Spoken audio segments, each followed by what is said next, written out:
Olá, sejam todos bem-vindos. Peço como sempre que vocês mandem se o áudio tá bom, se a imagem tá boa.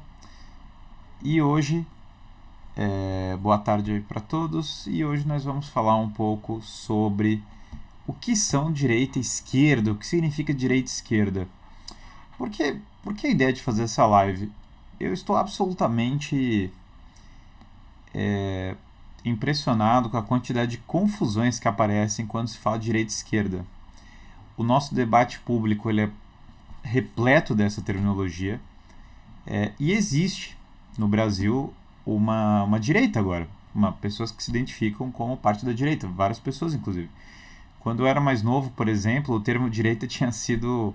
Só existia uma esquerda, pelo menos no linguajar popular, né? Você podia falar que era de esquerda, mas direita era visto como algo inconveniente no debate. Male male você podia se dizer um liberal moderado. E no geral havia isso, havia uma exclusão no debate brasileiro da palavra direita. O termo conservador também não era bastante utilizado no Brasil. Hoje essas palavras são bem mais usadas, as pessoas se identificam assim.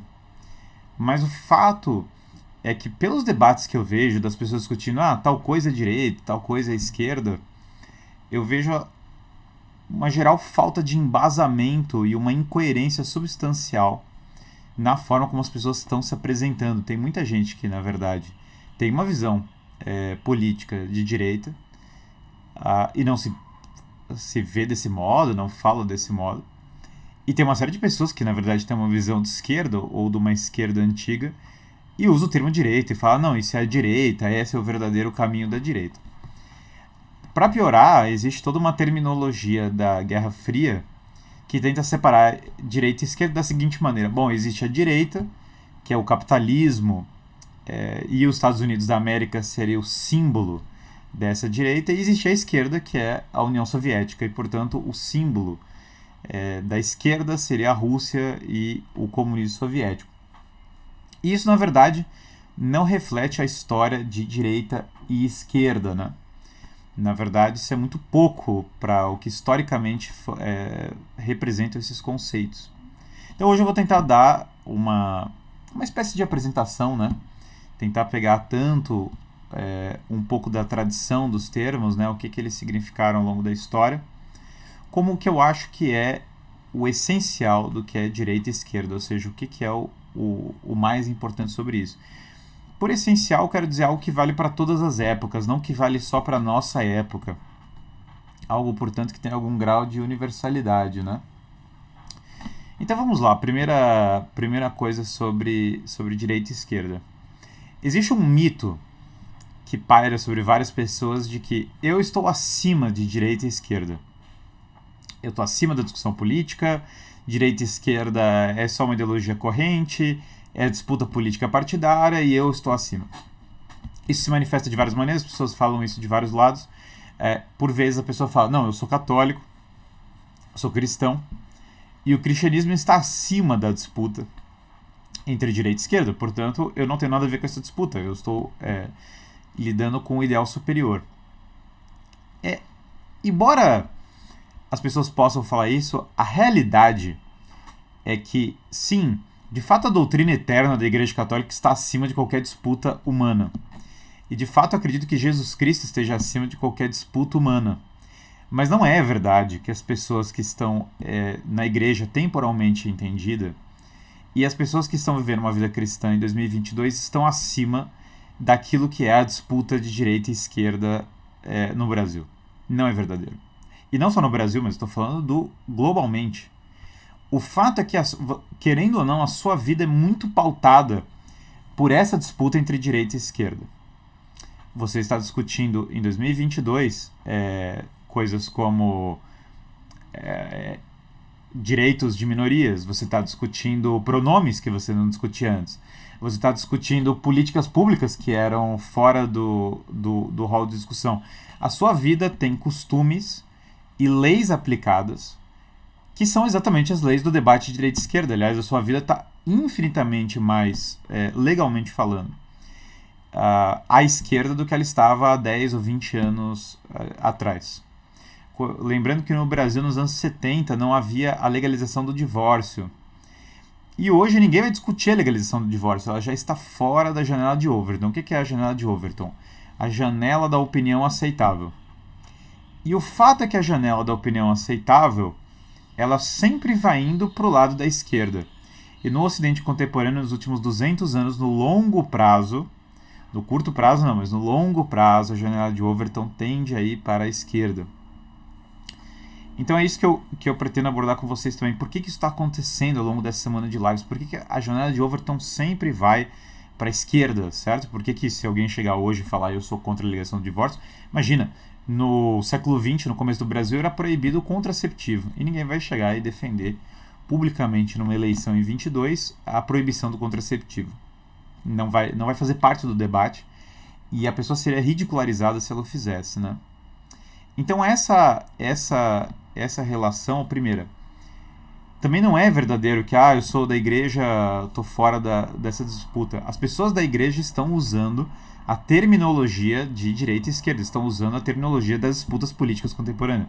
As pessoas na igreja estão falando sobre crise migratória, falaram sobre teologia da libertação, que é basicamente parte dessa disputa, falam sobre costumes, falam basicamente sobre a pauta política que está determinada na discussão corrente. Então é altamente pertinente para quem é cristão entender também isso. E por mais que pessoas que fazem parte da direita ou da esquerda falem, não, direita e esquerda é só um jogo, é um jogo para manipular as pessoas. O fato é que você basicamente consegue identificar quem fala isso que é da direita e quem fala isso que é da esquerda. O Noam Chomsky pode falar, que é um filósofo americano, pode falar que direita e esquerda são uma ilusão. Mas ninguém tem dúvida que o Noam Chomsky é da esquerda. E com uma outra argumentação totalmente diferente, mas sei lá, você pode pegar uma frase do Olavo de Carvalho, que ele falava, eu não sou nem direita nem esquerda, eu sou da mamãe. Mas você sabe perfeitamente, independente dele ter falado isso e de quais são as razões, você sabe que ele está à direita do Noam Chomsky. É intuitivo, existe um elemento intuitivo na percepção do que é direita e esquerda. Se eu falar para vocês, ninguém nunca viu essa disputa como um debate corrente. Mas se eu falar sobre um padre que vai celebrar a missa de sunga, e eu te falar que outro padre vai usar batina, e esse padre de sunga, você intuitivamente sabe que isso é a esquerda do outro padre que está celebrando de batina.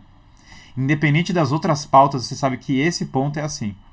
Do mesmo modo, você sabe que, basicamente, uma pessoa encher a cara e viver uma vida destrutiva, e ela falar e ela defender esses costumes, e de outro lado, uma pessoa que basicamente fala assim, arruma o seu... Estilo Jordan Peterson. Arruma o seu quarto, vai fazer exercício e vai trabalhar, você intuitivamente associa esse outro lado à direita e o lado de costumes à esquerda. Por que acontece isso? Porque direita e esquerda representam não só um elemento histórico no Ocidente, mas representam também elementos essenciais, elementos fundamentais de como nós concebemos a nossa relação com o mundo. Então eu vou separar em dois aspectos aqui. Primeiro, historicamente, de onde veio o termo direita e esquerda, como foi que ele se desenvolveu no Ocidente e como foi que ele começou a circular no debate. E segundo, o que eu acho que representam direita e esquerda essencialmente, ou seja, o que representa direita e esquerda na sociedade, né? Então vamos lá. Primeiro lugar, o termo direita e esquerda é usado nos Estados Gerais. Isso aí é uma coisa bastante conhecida. Luís XVI convoca esses Estados Gerais, que é uma palhaçada, basicamente. Tava todo um levante liberal na França, e Luís XVI pensa assim, não, vamos dar uns passos na linha de uma monarquia constitucional lá na Inglaterra. E aí ele convoca, para apaziguar os ânimos e tal, e aí ele convoca os Estados Gerais. E quem senta à direita são as pessoas que são a favor do regime, do antigo regime, e quem senta à esquerda são as pessoas que são a favor da revolução. Mas vejam que isso já não representa, tem muita coisa por trás disso. Por quê? Primeiro, não é aleatório que quem é a favor do regime senta à direita, e não é aleatório que quem é contra senta à esquerda. Em quase todos os idiomas, direita significa reto, significa uma coisa que segue uma linha definida. E esquerda significa torto, significa uma coisa que desvia do caminho. Portanto, já a escolha terminológica não é aleatória. Em praticamente todos os idiomas é igual. Assim, é muito raro um idioma no qual direita não significa reto. Isso tem a ver com o fato da a mão direita ser usualmente a que você escreve certo, a que você usa para a maioria das coisas, e a mão esquerda usualmente ser a mão que ela é oblíqua. Se você pegar na Bíblia, fala que aqueles que sentam à direita do Cristo são aqueles que vão encontrar a salvação, e aqueles que sentam à esquerda são aqueles que vão se perder. Então você vai ver ao longo da história vários países e vários lugares nos quais a terminologia de direita e esquerda já é usada como aquilo que é bem definido e aquilo que é oblíquo. Então já tem uma coisa por trás. Segundo lugar, as forças políticas que estavam em jogo na Revolução Francesa já estavam em conflito mais 100 anos antes da Revolução Francesa. Já estavam em disputa na Europa desde as guerras de religião. O fato é que direita e esquerda na Europa não começaram a brigar no dia da Revolução Francesa. E não foi a Revolução Francesa que criou a esquerda. As ideias políticas que ensejaram a Revolução Francesa já estavam circulando na Inglaterra e nos Estados Unidos muito antes de ter essa disputa na França. Aliás, o iluminismo francês, e esse é um ponto que a direita brasileira se recusa a enxergar, porque ela em grande parte está vendida para essa ideia, o iluminismo britânico foi a base do iluminismo francês. Voltaire, que foi um dos primeiros autores a popularizar essa terminologia iluminista na França, escreveu o primeiro livro dele sobre as ideias políticas da Inglaterra. Montesquieu era um popularizador no mundo francês das ideias políticas britânicas. E o Partido Liberal na Inglaterra, ele, sem esse termo ainda, ele é anterior a qualquer partido na França, porque a França era uma monarquia católica, e inclusive para todo mundo na Europa, a briga de Inglaterra e França na Guerra dos Sete Anos, vocês podem ver isso muito bem, por exemplo, naquele livro do James Fenimore Cooper, O Último dos Moicanos, é a briga do lado mais à direita, que era a França, quanto o lado mais à esquerda, que é a Inglaterra. Mandaram no chat qual a sua opinião sobre a direita norte-americana e que ponto se assemelha com o Brasil. Eu vou entrar nisso com certeza. Então, a questão é que, na Inglaterra, como foram que surgiram esses partidos, né? Existiram as guerras de religião na Inglaterra. E intuitivamente as pessoas se dividiram em dois blocos. Um lado foi para o lado puritano nas guerras de religião. E o outro lado foi para o lado, basicamente, o lado pró-católico. O que significa isso? Havia o rei, e o rei entrou em conflito com o parlamento. Por uma série de questões, eu não vou conseguir explicar aqui todas as nuances disso. Mas o fato é que, na Inglaterra, existia essa igreja anglicana, que é uma igreja que eles criaram depois da separação com Roma. E igreja anglicana nada quer dizer, exceto igreja da Inglaterra, certo? A igreja local. Quando há o conflito da igreja interno, o rei ele é mais vinculado à tradição católica do que o parlamento, porque o parlamento ele é escolhido entre essa nova elite puritana. Uma série de pessoas que eram da burguesia, uma série de pessoas que eram ligadas a esse lado da reforma. Portanto, vai surgindo uma oligarquia na Inglaterra, que inclusive recebe as terras que eram da igreja quando tem o processo de protestantização na Inglaterra, e que vão se formando como uma espécie de elite financeira ligada a esse lado puritano. Essas pessoas dominam em grande parte o parlamento. Quando o parlamento começa a querer mandar mais do que o rei, os anglicanos, que eram de baixa igreja, como eles chamam, tendiam a ficar do lado puritano, porque eles eram, no geral, mais protestantes, e eles eram também mais protestantes no sentido que eles eram do protestantismo mais liberal, eles eram mais vinculados à ideia de tirar os símbolos religiosos, mais vinculados à ideia da participação popular, da autonomia do povo face às coisas, mais individualistas, no sentido que cada um tinha livre exame. Então, esse lado mais puritano foi para o lado parlamentarista. E os anglicanos de alta igreja gostavam da simbologia católica, canto gregoriano, babados, entendeu, nas roupas, era arquitetura gótica, eram mais vinculados ao sistema feudal e eram mais vinculados, portanto, ao rei. Os anglicanos de alta igreja, que eram protestantes, mas eles eram protestantes diferentes dos puritanos, ficaram do lado do rei. E aí você tinha dois lados, certo? Os católicos ficaram do lado do rei, os anglicanos de alta igreja e os protestantes mais vinculados à tradição monárquica católica ficaram do lado do rei. A Bá era desse tipo, Bá era protestante, mas era vinculado à tradição católica, tanto que Bá, por exemplo, fazia missas, tem uma estética barroca nas coisas dele. Outro exemplo é Rembrandt, isso em outros países, né? Mas eles eram protestantes que ficaram do lado católico nessas guerras de religião. E esse lado, eles se chamaram de Cavaliers na Guerra Civil Britânica. Os Cavaliers quer dizer cavaleiros, certo? Aqueles que são vinculados à heráldica, aos ideais de cavalaria, ao catolicismo, às autonomias locais das comunidades, né? E do outro lado, foi criado um exército para representar esse lado puritano. Eles são chamados de Roundheads. Por que Roundheads? Porque eles já têm um ideal igualitarista. Eles têm o cabelo todo cortado igual. Todo mundo corta o cabelo igual. Não é mais só aristocracia, mas vão ter pessoas que são de várias procedências que vão desse lado. Eles são bastante puritanos, inclusive acho que Deus escolheu para uma grande guerra.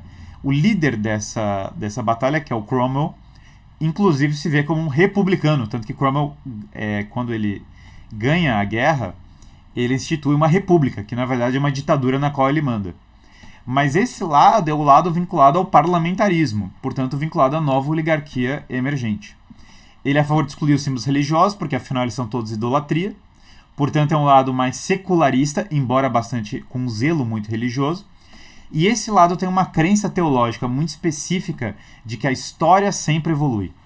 Portanto, nós temos que romper com a Idade Média, romper com essa velharia católica, porque a história está em ampla evolução. Esse é o lado Cromwell, esses são os Roundheads. Há uma grande luta, os Roundheads ganham, inclusive porque eles armam a população que não é só a dos cavaleiros. Então eles têm um poder de arregimentar exército que a nobreza antiga não tinha. E na vitória dos Roundheads, certo? Não dá certo o regime, eles fazem essa ditadura do Cromwell, o Cromwell morre, tentam botar o filho dele, aí é o caos absoluto, ninguém consegue fazer funcionar. Mas o fato é que esses dois regimes deram origem a dois partidos na Inglaterra. Quem era pró-Cavalier vai ser no futuro chamado de Tory. Vão ser as pessoas que vão apoiar rei, família e igreja. Quem era do lado Roundhead vão ser os Whigs. Eles vão montar o partido Whig, que é fundamentalmente o partido liberal, é o partido da secularização e dos direitos individuais. John Locke é o grande ideólogo Whig. Ele é contratado pelo primeiro conde de Shaftesbury para fazer a ideologia Whig, para dar as bases do que vai ser a ideologia oficial dos Whigs. John Locke é filho de veteranos das guerras de religião. Quem são os pais de John Locke? Pessoas que lutaram do lado puritano nas guerras de religião. Por isso que no segundo tratado do governo, John Locke fala que você tem que tolerar todos os grupos religiosos, menos os católicos. Porque ele entende que o catolicismo é a única ameaça contra essa nova ordem mais liberal que está sendo criada. É cômico porque John Locke é contratado para ser tutor do terceiro conde de Shaftesbury. O Olavo sempre lembrava essa história, né? E o terceiro conde de Shaftesbury debocha dele porque ele acha ridícula. E ele acha, inclusive, John Locke perigoso, porque ele vai trazer ideias revolucionárias para a Europa. Mas quando John Locke ataca, em especial, um livro do Robert Fillmore, que é um livro chamado Patriarca.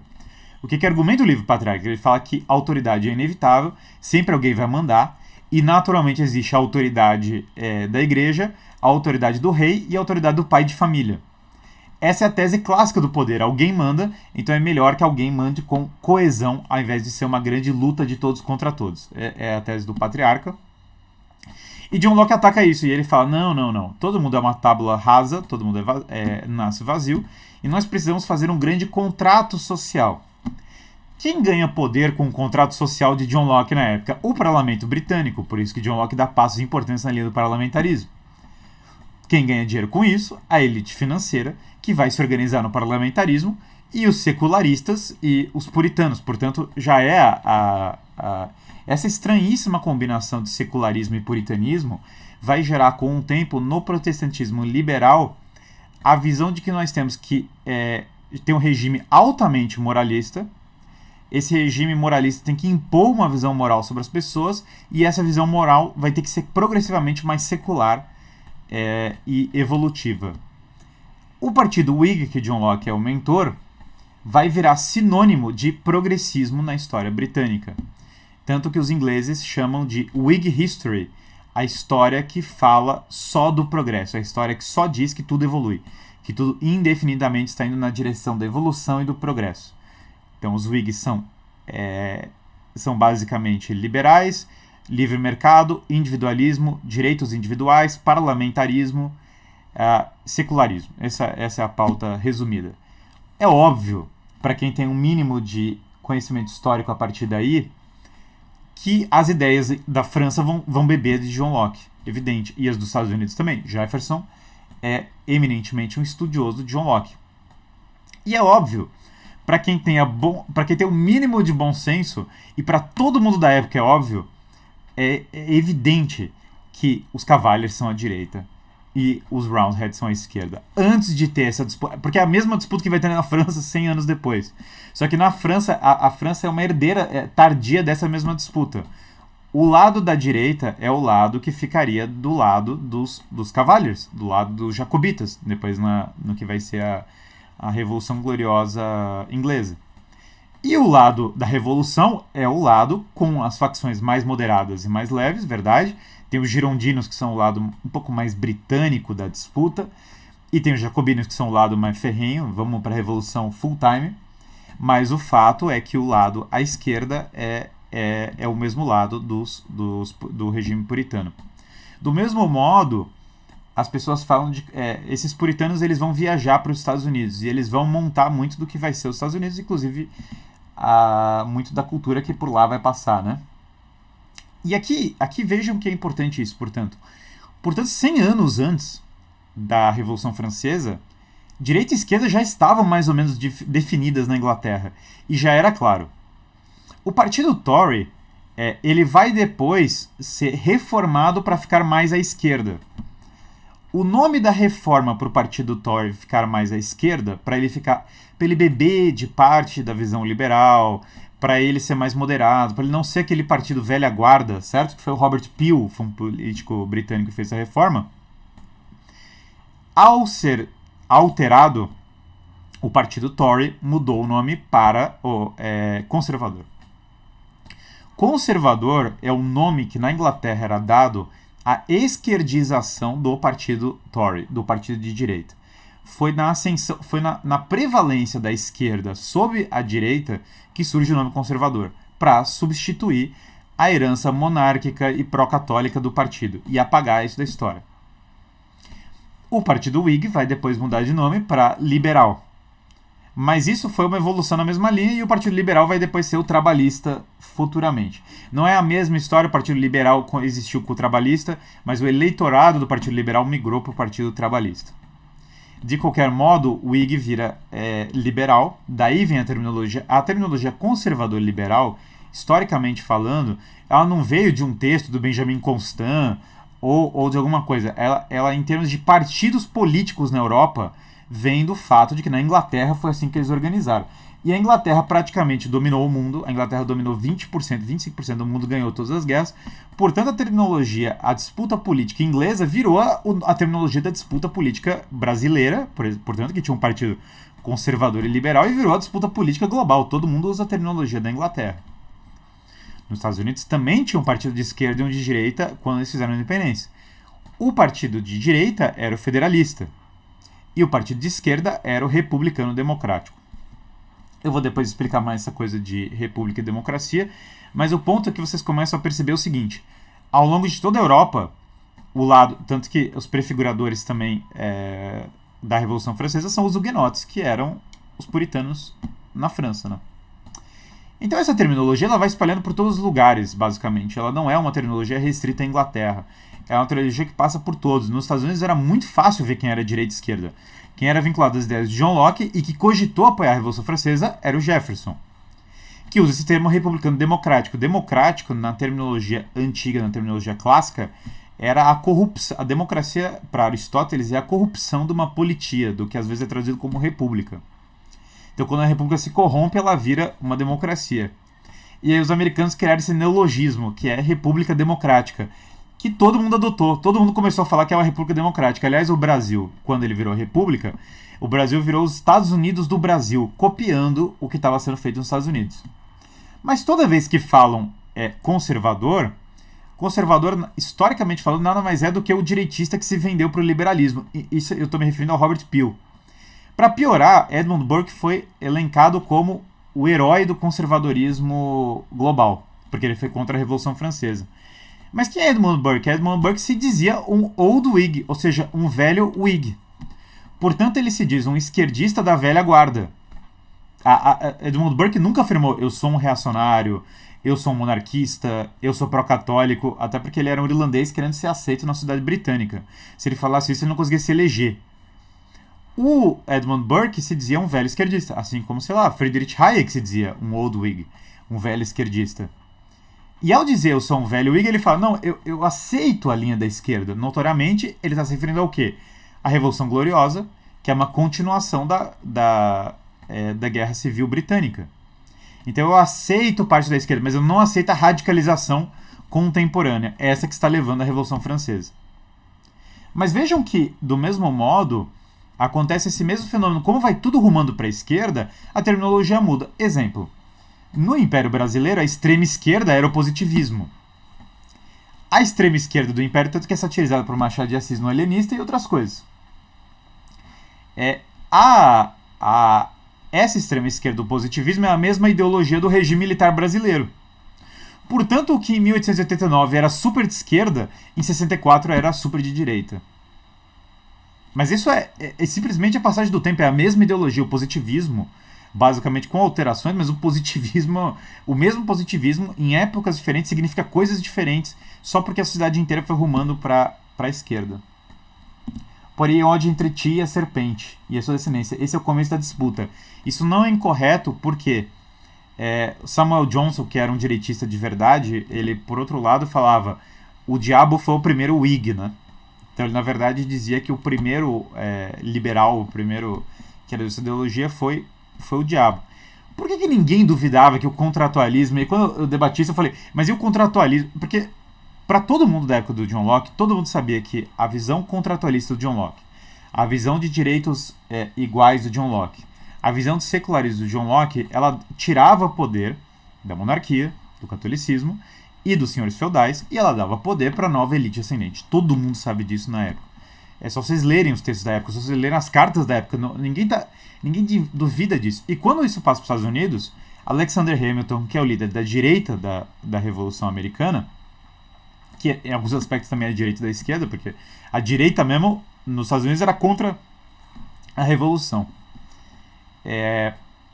Alexander Hamilton, ele basicamente era a favor do quê? Primeiro, ele cogita uma monarquia, depois ele acha que o presidente tem que ter muita força, e por fim ele é federalista porque ele acha que tem que ter muita autonomia local. Do mesmo modo, os federalistas são também mais vinculados à religião, à importância da religião na vida social. E o Jefferson não é dessa mesma linha. O Jefferson liberdade, secularismo e assim por diante. Do Jefferson veio essa terminologia que todo mundo adota, República Democrática, e agora a gente está falando que nós somos uma República Democrática, secular, de direitos individuais e sei lá o quê, que é fundamentalmente a pauta da esquerda da época.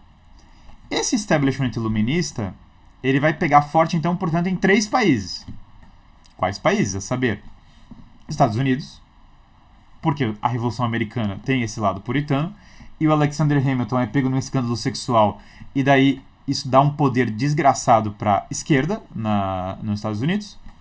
Inglaterra, porque o partido Whig vai dominar, porque depois da Revolução Gloriosa, o que acontece na Revolução Gloriosa? O rei vira católico, Tiago II vira católico.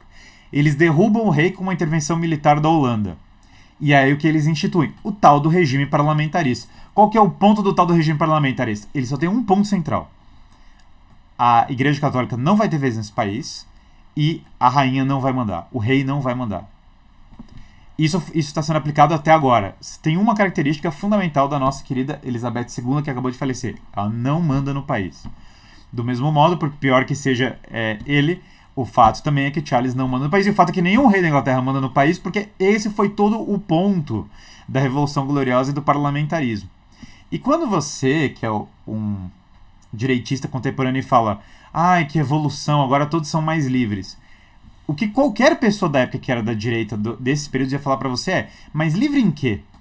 O Estado parou de crescer? Ponto 1. Ponto 2. Você você está com mais, você tem mais liberdade, você tem mais autonomia do que você tinha antes? Se a resposta é negativa, se o Estado só foi crescendo ao longo de todo esse tempo, você não ganhou mais poder ou liberdade. Isso é só a fórmula política. Isso é só o jeito como eles estão justificando o poder. Você, na verdade, foi dando poder para a oligarquia. E aí vem um ponto meu. A verdadeira forma de governo do Ocidente atual não é democracia, não é a república, menos ainda a república. A verdadeira forma de governo do Ocidente atual é a oligarquia. Todos os países ocidentais são oligarquias. E o Brasil é uma oligarquia e a Inglaterra é uma oligarquia. Quem manda na Inglaterra é City of London. Não é o parlamento. O parlamento britânico faz parte do poder que emana da cidade de Londres. Ou seja, o poder financeiro, as universidades, a mídia. Esse é o verdadeiro poder do Ocidente atual. Nos Estados Unidos é Harvard, o New York Times, o Federal Reserve, o sistema financeiro americano. Não é o povo americano que manda nos Estados Unidos, assim como não é o povo brasileiro que manda no Brasil. Falaram da Montanha Mágica, esse livro é muito interessante. O Hans Castle representa a direita feudal, nobre que morreu no começo do século XX. Perfeito comentário. Perfeito, exatamente isso. Então, a maioria dos conservadores brasileiros não sabe nada de conservadorismo, eu não tenho dúvida nenhuma. É isso mesmo que está em jogo. E quando o conservador brasileiro não sabe que ele é o herdeiro da história da igreja, que ele é o herdeiro da monarquia, que ele é o herdeiro da descentralização do poder, que antigamente era chamado de feudalismo, mas que passa para a nossa época com essa terminologia de municipalismo e outras coisas, quando não se sabe disso, a direita é sempre a direita da esquerda. Porque toda vez que ela fala, não, eu sou a favor da participação popular, das liberdades, eu não sei o quê, ela está basicamente usando a terminologia da esquerda velha.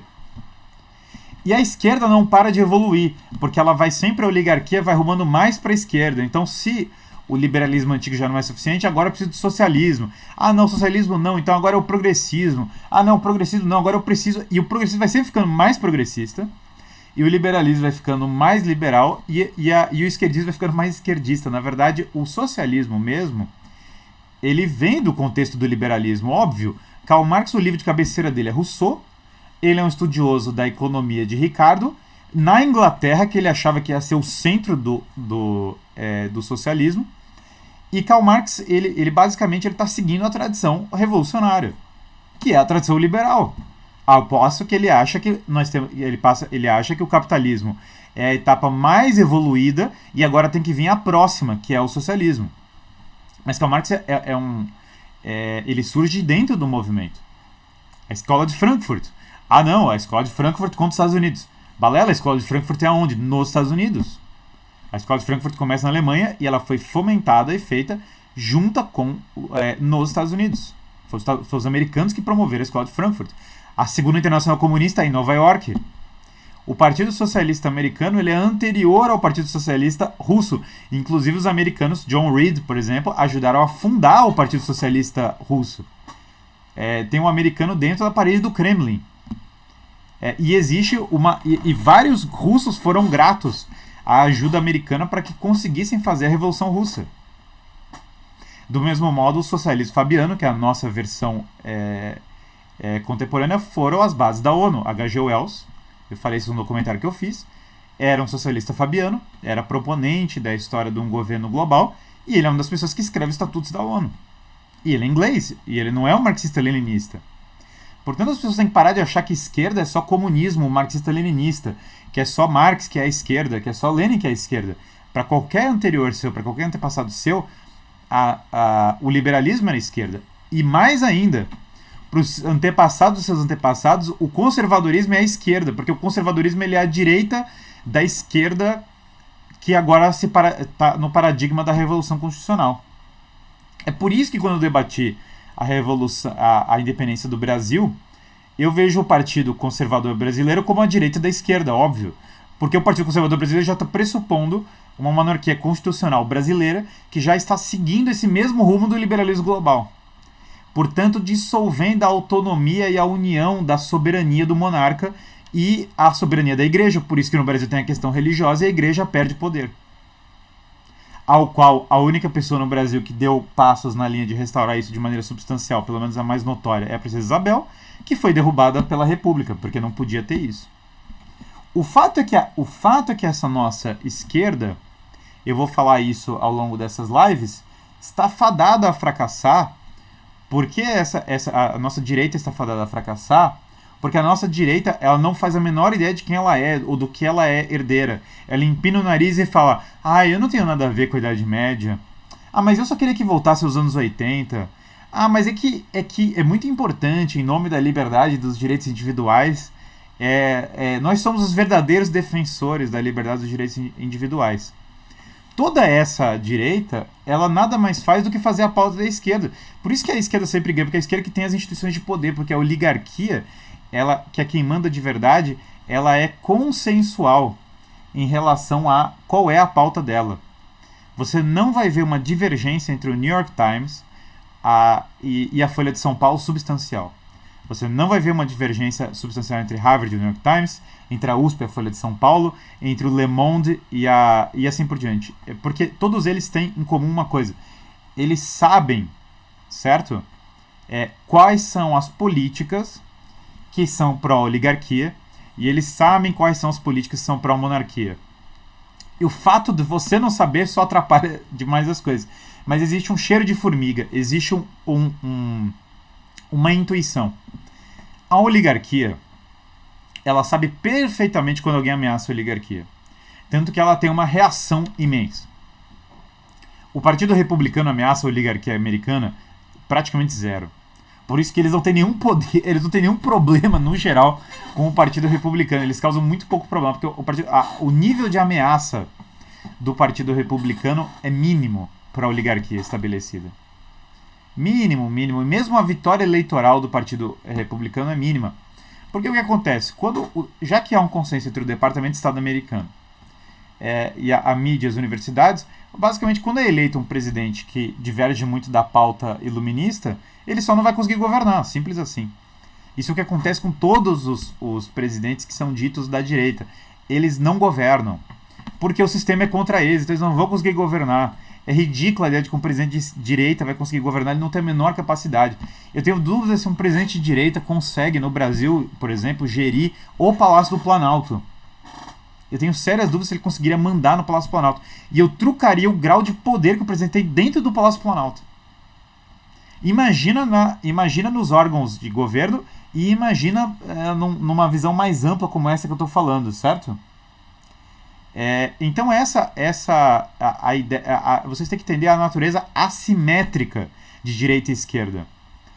Se a esquerda é quem representa a oligarquia, como eu estou falando, que está no poder no Ocidente, a esquerda sempre ganha porque é a esquerda que está no poder, ponto. E na verdade, quando é eleito alguém da direita, ele não está tomando poder, ele está só exercendo um cargo dentro de um paradigma da esquerda. Para piorar, existe um outro ponto que é um ponto mais tradicional sobre o que é direita e esquerda. Visivelmente, a esquerda, e aí é uma coisa da nossa oligarquia iluminista, ela tem uma visão muito definida. A lei natural é o que nós percebemos pela razão e que está na natureza das coisas, que direciona os homens para o bem comum, portanto para a linha da moral e para o bem eterno, e para a linha, portanto, daquilo que é a tradição religiosa. A lei moral, ela basicamente é a grande inimiga daquilo que é a pauta da esquerda.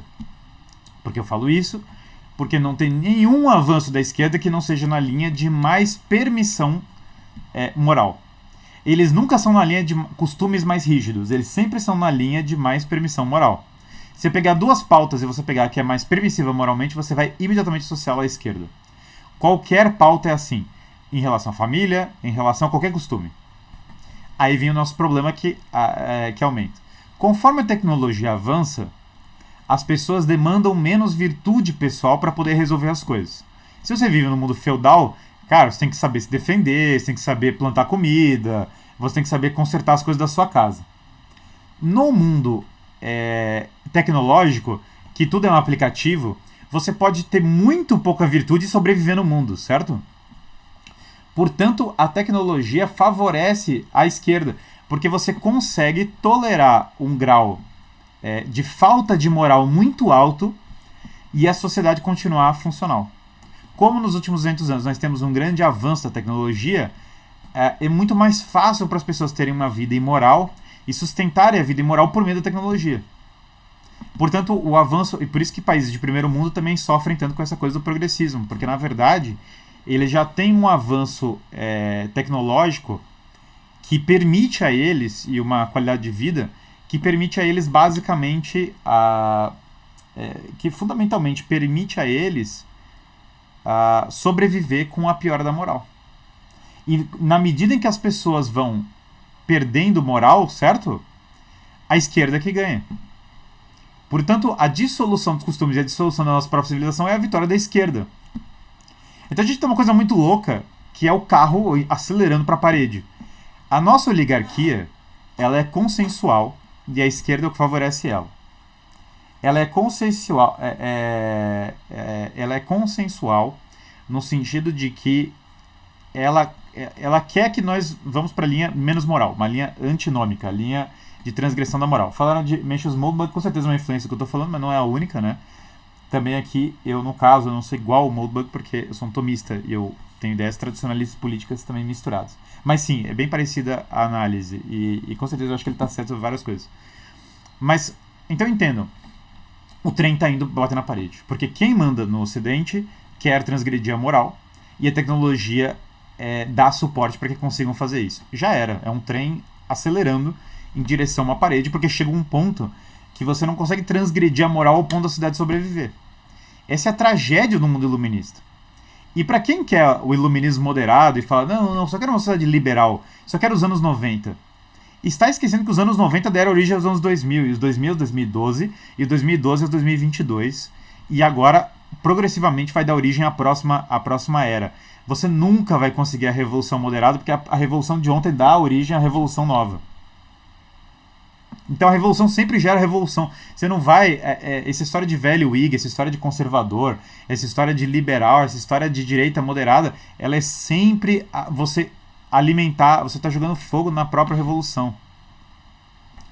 Portanto, a direita é sempre aquela que defende a lei natural, a monarquia, a tradição católica, a tradição da igreja e a família, que são mini-monarcas, né? Porque se você pensar, o Papa é o monarca da igreja, Deus é o monarca cósmico, o monarca nada mais é do que o líder, e o pai de família é o monarca do mundo. Primeiro tiveram que destronar Deus, então você vive num estado secular. Beleza. Agora temos que tirar o rei, então agora você vive numa república. E agora qual é o próximo ponto? O pai de família. Por isso que você vive a sociedade da desconstrução do pai de família. É que o pai de família era só o último ponto que estava faltando para você terminar a desconstrução da linha hierárquica. E a direita é a restauração da linha hierárquica. Quando o Jordan Peterson fala que pode haver um excesso de ordem, e ele fala que nós não podemos ter um excesso da direita, ele está incorreto. Eu adoro o Jordan Peterson, mas ele está errado. Porque ele não está pressupondo que a ordem tem um forte elemento sobrenatural e que não existe excesso de lei natural, porque a lei natural envolve moderação. Portanto, embora eu adore a perspectiva do Jordan Peterson, eu concorde com ele que direita é a ordem e esquerda é o caos, eu discordo substancialmente dele quando ele fala que existe um excesso de ordem. Não tem excesso de ordem, não faz sentido. Só num nível pessoal, mas no nível espiritual não tem como ter um excesso de ordem, porque Deus não é excessivo, né? Então acho que ele está errado nesse ponto. Mas eu concordo. Direita é a ordem, esquerda é o caos. Está corretíssimo. Tem muito... Direita e esquerda, entendam uma coisa, tem muito pouco a ver com o livre mercado. Muito pouco a ver. Tanto que a esquerda está se valendo do livre mercado para se promover nesse exato momento, em 2022. E o Federal Reserve americano é a grande instituição da esquerda global, sei lá. O Banco Central americano, ao qual eu falo. Então não tem nada a ver. E quando você olha para a China, quando você olha para os lugares, não existe. Nem existe sociedade socialista. Todas as sociedades que são ditas socialistas têm uma economia de mercado. A União Soviética tinha mercado. Tenta acabar com o dinheiro na União Soviética e ver se funcionava. Não existe. A Coreia do Norte tem dinheiro, porque não dá para viver sem dinheiro. Né? Dinheiro é só uma forma de organizar os bens. A sociedade islâmica não está isenta do mesmo mal, é o mesmo processo, igualzinho. Igualzinho. A sociedade islâmica está dentro desse processo, igualzinho ao Ocidente o Oriente igual, com a diferença que o Oriente está reagindo contra e o Ocidente não, no geral, né? Por Oriente eu quero dizer, e eu não estou falando que a reação deles é boa, tá? Mas o fato é que Rússia, China, Índia e sei lá o que estão reagindo contra essa linha do progressismo ocidental. Se a alternativa deles é boa é uma outra discussão, mas eles só não estão querendo ir no mesmo caminho. Porque eles estão entendendo que o caminho é autodestrutivo. Mas aqui, vejam, o que eu estou falando tem a ver com Moldbug? Tem. Tem a ver com moderados como McIntyre, Tocqueville, da tradição anglo-saxônica? Tem. Tem a ver com os tradicionalistas políticos, todos eles, esses tipo Francisco Elias de Terrada, a José Pedro Galvão de Souza? Tem tudo a ver. Tem a ver com a tradição reacionária europeia, do tipo, sei lá, Carl Schmitt ou não sei o que? Tem a ver. Agora, quando você pega, por exemplo, aí as pessoas discutem fascismo.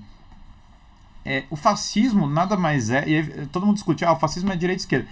O fascismo ele é obviamente o quadrado redondo, porque na época ele até o termo que eles usam, nós vamos fazer na Alemanha se usava o termo, né, conservadorismo revolucionário, que é o quadrado redondo, que é você reagir contra a crise que a esquerda está causando, os socialistas ali no contexto da Itália, por exemplo, com as ferramentas da democracia, com comunicação de massa, partido político, militância. É óbvio que vai dar errado. É óbvio que se você usar as ferramentas... O fascismo foi você tentar usar as ferramentas da esquerda para reagir contra a esquerda. Que é um processo fadado ao fracasso de bate-pronto. Só podia dar errado mesmo. Só podia dar caos, assim, total. Todo mundo, pro moderno, se divide entre conservadores e progressistas. O negócio progressista é seguir cometendo erros, e dos conservadores é evitar que os erros sejam corrigidos. Chesterton, com certeza. O Chesterton achava que a gente estava arrumando para a autodestruição, que o Partido Conservador e o Partido Liberal iam ser a destruição. E eu concordo 100%. Você tem uma pessoa que perdeu com essa história, é o povo. Não tem mais comunidade, não tem mais família, você não tem mais uma vida coesa.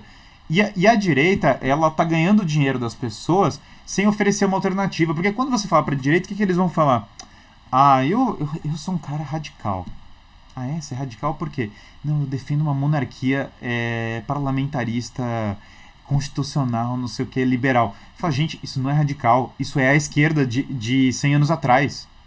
Isso é o que toda a esquerda defende. Isso na Itália. Quando eu teve uma questão na Itália, a pauta da esquerda é essa. Se vocês verem aquele livro, e tem o filme também, Il Gattopardo, a pauta da direita da esquerda, a pauta da esquerda moderada é a monarquia liberal.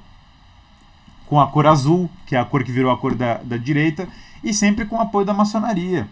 Então essa pauta, essa direita da esquerda, ela é um fracasso imenso, uma piada. Se você olhar lá no Gattopardo, tem um aristocrata velha guarda que ele vai cedendo para essa galera nova, para essa monarquia liberal.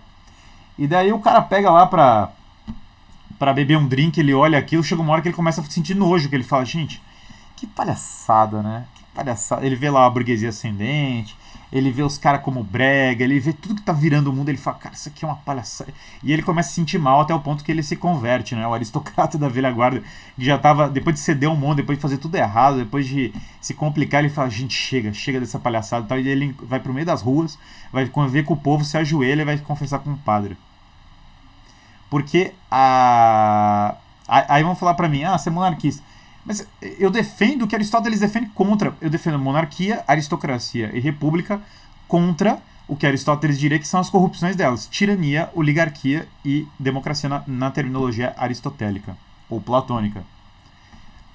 É isso que eu defendo. Eu defendo a república. Só que quando eu falo república, o que a gente tem não é uma república. República é o Império Romano, é o antecessor do Império Romano. República é um outro treco, entendeu? É uma coisa bastante diferente do que estão falando. Para ter república, eu preciso ter poder de decisão. Quem está assistindo essa live, aí fica a minha pergunta. Na teoria, na fórmula política contemporânea, você tem poder de participação política. Você manda, correto? Você tomou alguma decisão política substancial relativa à sua vida? É uma pergunta.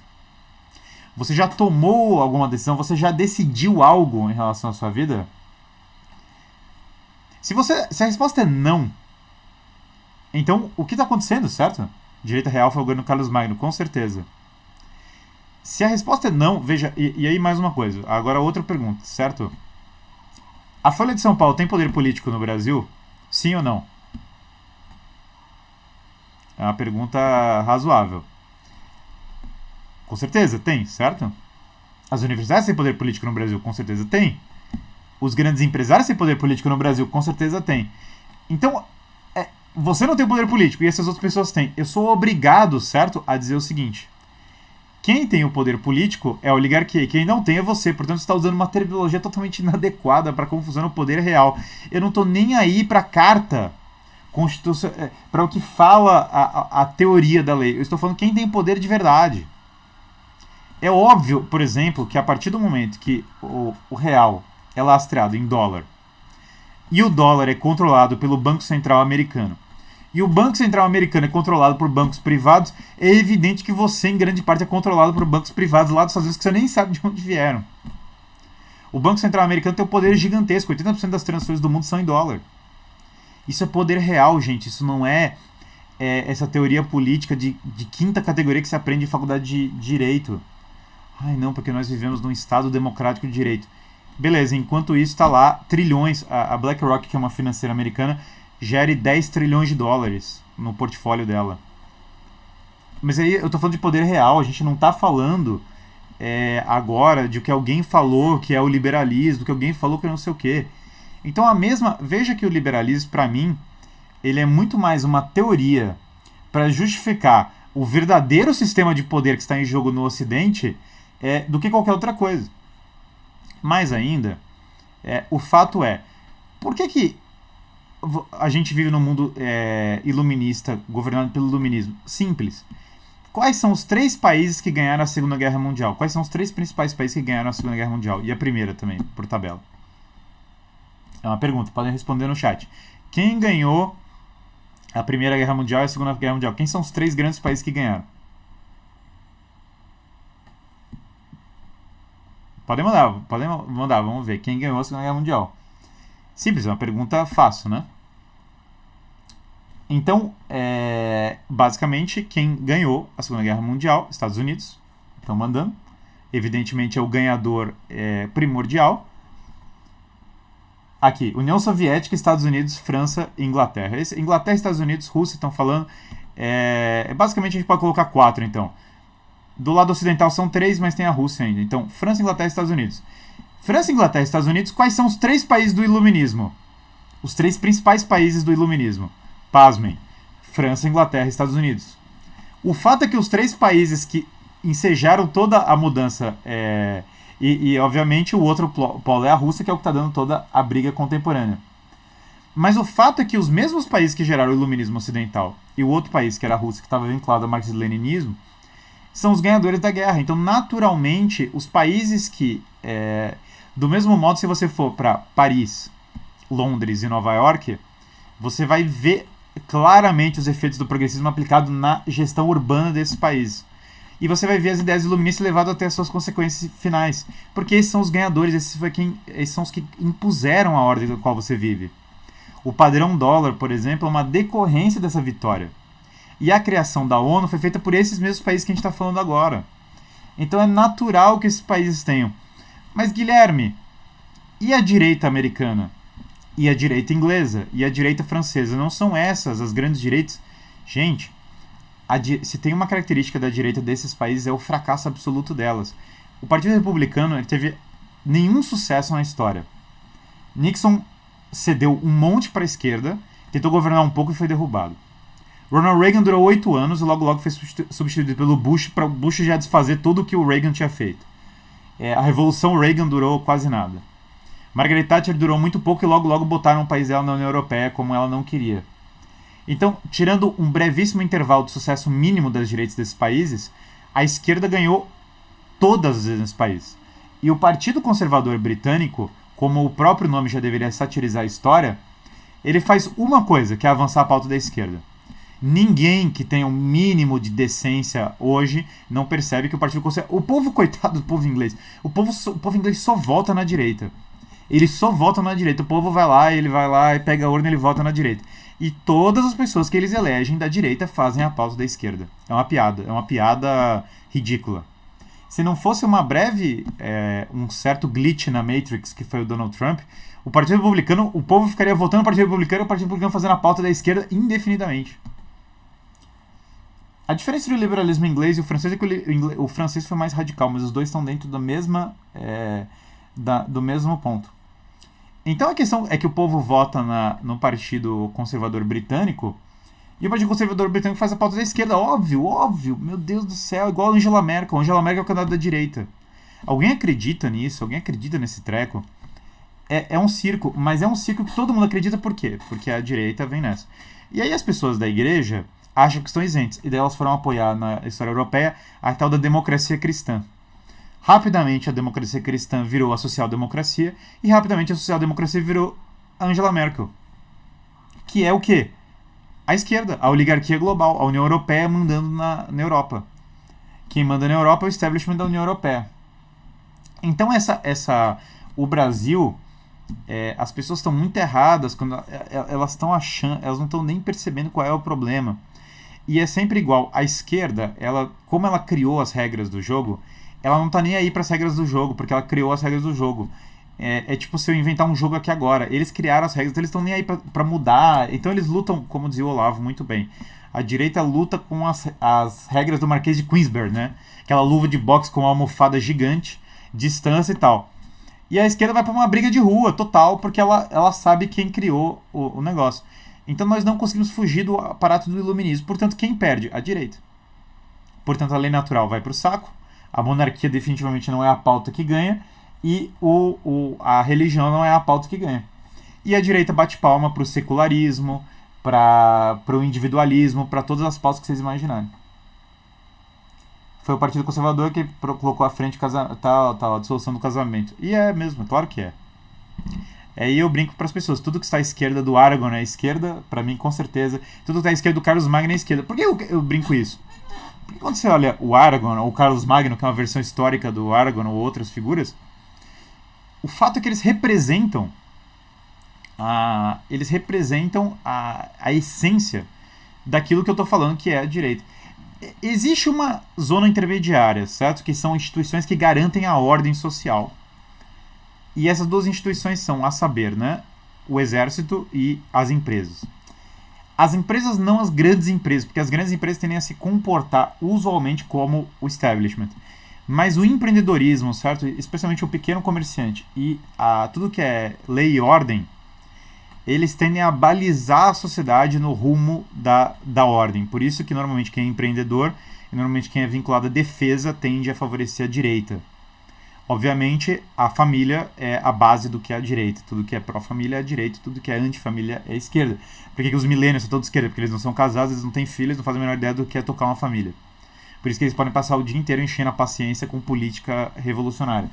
Porque ninguém é casado, ninguém sabe nada do que é responsabilidade pessoal. A solução eu vou falar ao longo dessas lives, tá? E eu vou contextualizar bem mais. Mas para essa primeira live, a minha ideia era contextualizar isso. O que é a esquerda? A esquerda é esse grupo que vem dessa linha gnóstica, eu não expliquei ainda gnosticismo, mas dessa linha gnóstica revolucionária, que quer acabar com a lei natural e que basicamente se organiza como tirania, oligarquia e o conceito filosófico de democracia, tal como entendida por Aristóteles, certo? Isso é a esquerda. E ela é, em particular, historicamente, no Ocidente, a defensora da oligarquia corrente do Ocidente, e em especial do establishment iluminista global no Ocidente atual. Essa é a esquerda, na minha leitura. Quem é a direita? E, portanto, a esquerda é o caos, e ela é a desordem na minha visão. A direita representa aquilo que é a religião, a monarquia, o pai de família, as hierarquias em geral, certo? Establishment é o conjunto do beautiful people, o conjunto das pessoas que têm poder e que se unem para uma favorecer a outra. A direita representa a lei natural, representa a união das pessoas em torno da autoridade e, portanto, a organização social em defesa dessa tradição, que é a tradição ocidental. Por isso que a direita atual ela perde. Eu tenho até uma live só sobre isso, porque a direita sempre perde. Mas eu já dou um spoiler que é o seguinte: a direita atual perde porque a direita atual ela não entendeu isso que eu falei agora. Ela se define como outros itens que estão contidos na definição do que eu acabei de falar como esquerda. E o fato dela se definir como itens que eu estou classificando como a esquerda garantem que a direita atual esteja fadada ao fracasso. Bom, ao longo dessa semana de lives, eu vou basicamente contextualizar bem mais isso. Vou falar sobre a origem do Estado moderno, vou falar sobre o que entendo que são alternativas, mas eu espero que tenha ficado um pouco mais claro para vocês essa disputa, certo? Do que é direita e esquerda, do que é basicamente tudo isso. Os ANCAPs, os libertários, são um problema, tá? Porque eles são um corpo. Os libertários são um corpo estranho nesse negócio. Eles surgiram de uma maneira peculiar. Mas eles não estão muito diferentes dos conservadores nessa briga, né? Eles são muito semelhantes em muitos aspectos. Tá bom, gente? É isso. Se alguém tiver mais algum chat, eu vou ler agora. Essa live não vai ficar salva a princípio. A minha ideia é contextualizá-la de outra maneira. Eu vou deixar um tempo aqui no... acho que eu vou deixar um tempo lá no YouTube, tá? Mas eu vou depois tirar ela porque... Enfim, pela temática, para eu poder abordar esses temas de maneira mais livre, né? É isso. Certo, vamos ver o que mais? Alguém tem mais algum chat para render? Senão eu vou encerrar por aqui. Mas eu vou disponibilizar, veja, a live pode não ficar no ar, mas eu vou disponibilizá-la para você de qualquer maneira, tá bom? Não é porque ela não vai estar no ar agora que eu não vou disponibilizá-la. O libertarianismo eu vou entrar nisso, mas é que ele é uma mistura de um monte de coisa, assim, então é muito difícil contextualizar ele tão rápido, assim, porque ele mistura. Mas eu acho que ele cai no mesmo problema do conservadorismo. República Romana, eu vou entrar nisso depois, tá bom? Acho que eu vou encerrar por aqui, mas eu vou depois falar com a República Romana com mais cuidado, tá bom, gente? Então não deixe de acompanhar, essa é a sua primeira live de 5, tá? E eu vou continuar esse assunto nas próximas. Um grande abraço a todos e até continuamos a continuidade. Não deixe de se inscrever no canal, tá? Ativem o sino das notificações. Entrem lá no meu site, certo? Do guilhermefreire.net, www.guilhermefreire.net. Tá bom? Um grande abraço aí a todos vocês.